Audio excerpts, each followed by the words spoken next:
liked that song at all. Whatever it is, it can't be good. Welcome back to another chapter of the Yakuza saga. Last time, Krillin and Android 18 actually escorted Wong and Dominique and escaped from the bar Fate before the Yakuza should get to it.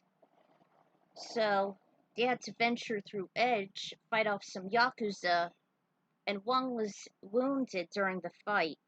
So Krillin and 18 had to carry them through Karen's tower, well, actually the Karen forest, and make their way to Korin's tower, which they actually used their key flight, and approached Kami's lookout, or actually the lookout.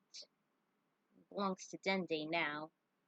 So they met up with the Earth's Guardian as well as his assistants. So they appear to be safe from the Yakuza. But what about the Saiyans? Well, let's find out. Alright, hold on a second. Alright, Chapter 5, Saiyans on the Scene. Saiyans on the Scenes. This one highlights the efforts of the Saiyans Gohan, Goten, and Trunks as they watch over the places the bouncers frequent. Gohan looks over Fate while the others look over Sion's and Wong's own settlement. Sion, Volt, and Co. were still with the CEO, Dauragon, who was very, very pissed at the woman's narrow chances of survival. According to Sion's key sense, he can still feel their vital signs. Mikado knew the basics of controlling his own life energy. Impossible! They must never survive and escape here unscathed. Find them and destroy them. And if it's not too much trouble, bring home my little sister. All the Yakuza nodded, then Sion stood up from the crowd. Master, I know where they could be hiding. I am certain that Dominique and the others have never gotten far. Ayame and the others may still be imprisoned here, and Dominique should probably be hiding in Fate, or somewhere in Dog Street. If not, then she could be at Master Wong's place. He was deep in thought. He admired his new subject's strategies. Very well.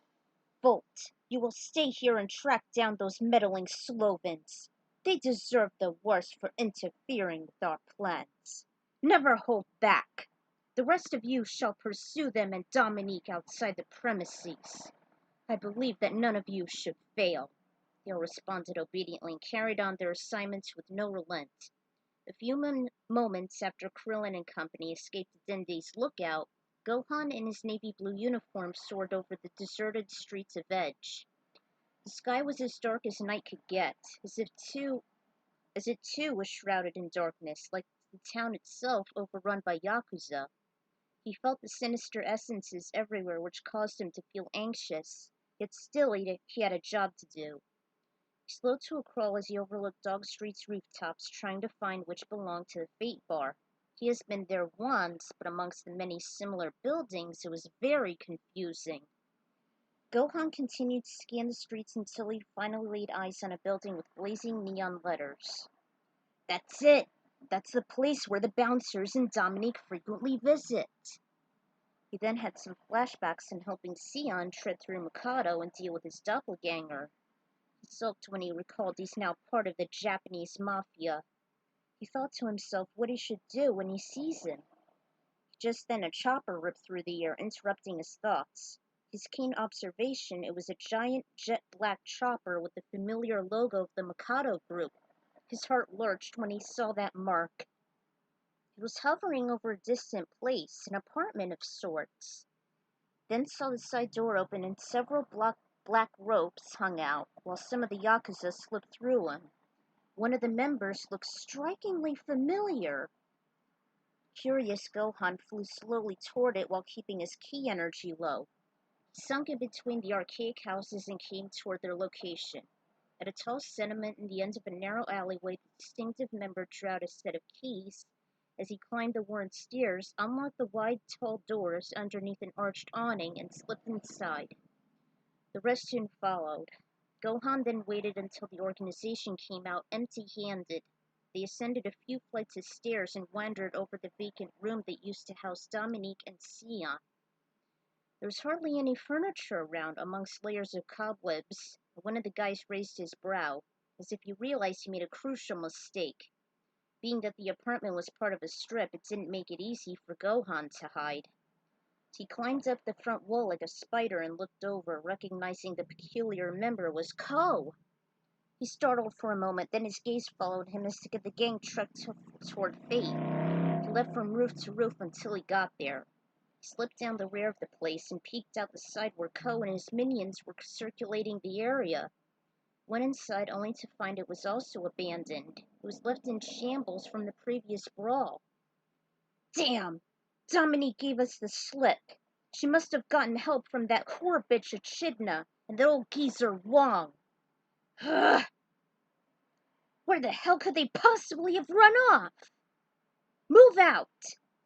As the elites left, Gohan peeked through the rear window and took a sigh of relief. Oh, whew. Good work, Krillin. At least we know that Dominique is safe. Where could the Yakuza be hiding off to? Unless... Soared several miles away, he decided to follow it.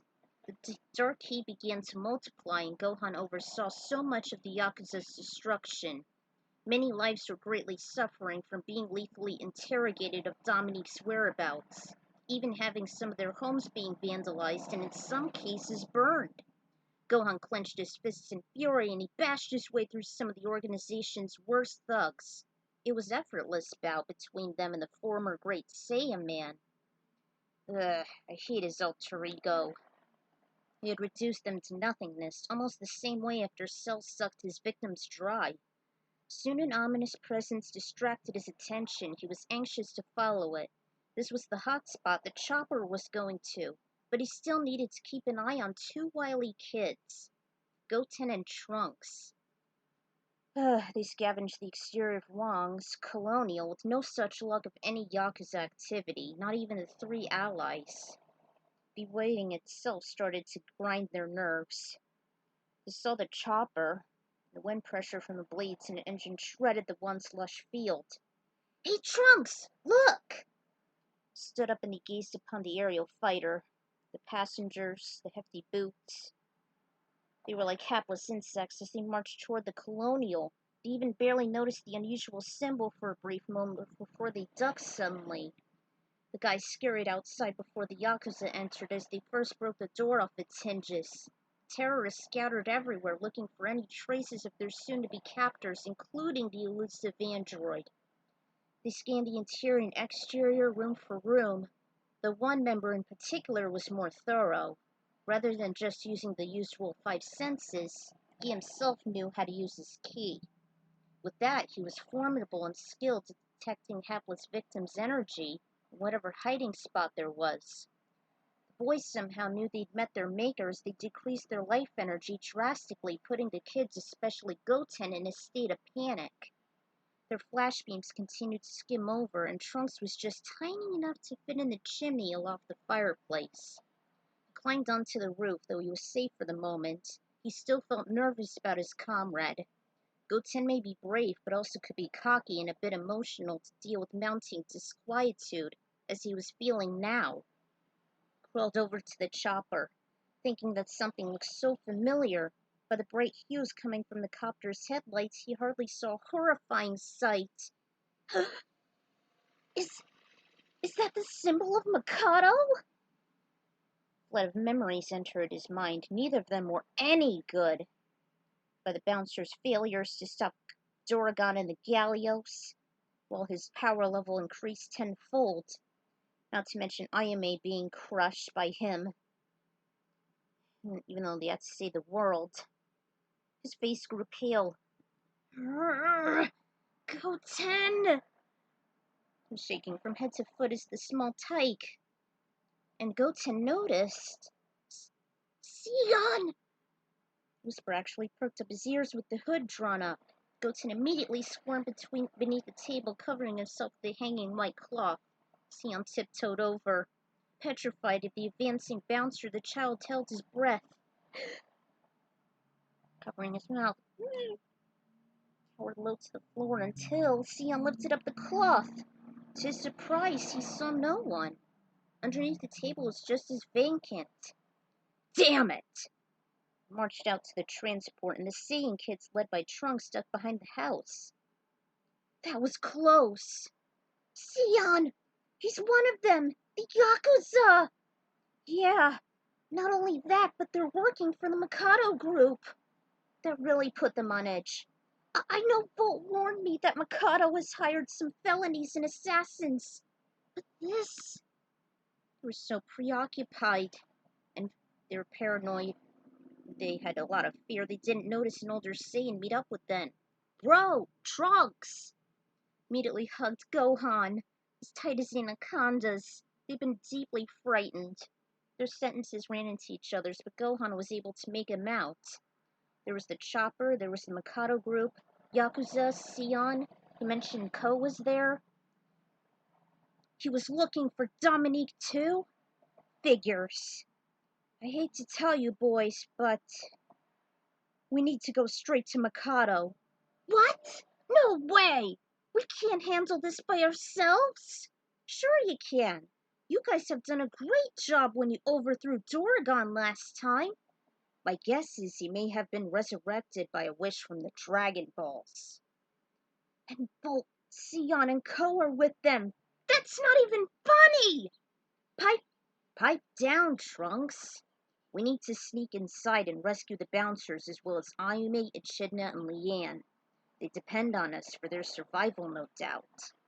Gohan had a flashback of his mom, Krillin, Piccolo, and Yamcha, Roshi, Puar, and Oolong, infected by the black water mist. Ugh, I hate the Garlic Jr. saga.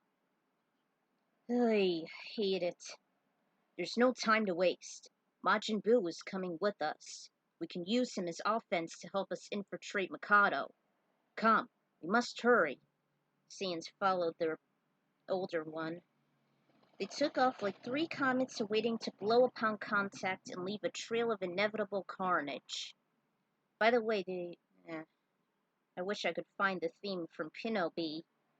So the Saiyans discovered of Mikado's newer plot, and the Yakuza rapidly increased while they worked for them. So they're setting foot into Mikado, just like all those years ago. Would they be too late? Can they still save Ayame and the rest of the women, along with the brainwashed bouncers? Well, find out next time. Until then, this is the Ikron Writer signing out. Stay tuned for part 3.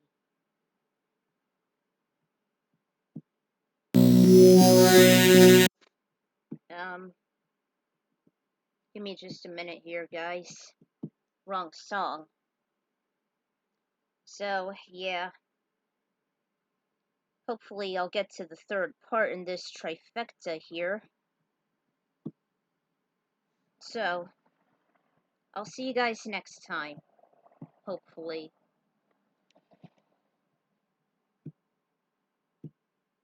Alright, come on.